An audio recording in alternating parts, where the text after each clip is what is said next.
Hello and God bless you. There are many sayings about not noticing things. You've heard some of these. You can't see the forest for the trees. How about this one? Get a bird's eye view.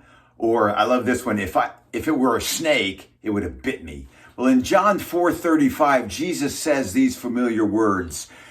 Don't you have a saying? It's still 4 months and then the harvest.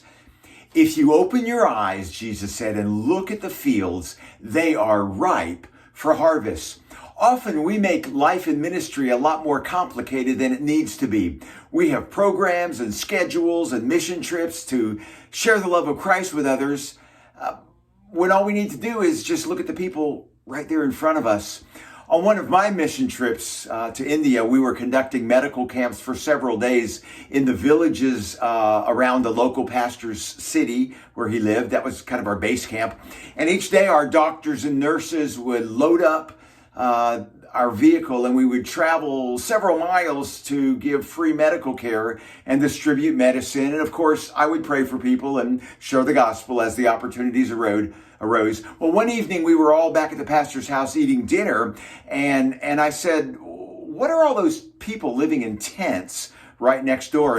And the pastor simply said, they're just a bunch of gypsies who squatted a few weeks back, and the crowd kind of grew and they haven't moved. And there were about 400 people there.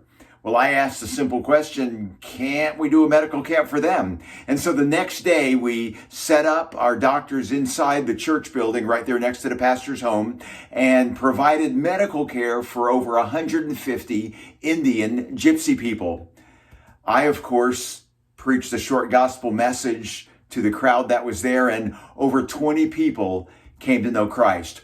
All we had to do was open our eyes and look at the fields. And if you and I would do the same thing here, we'd see hurting, lonely, sick, and needy people who need a touch from God, and you and I can be the ones who minister to them. God bless you.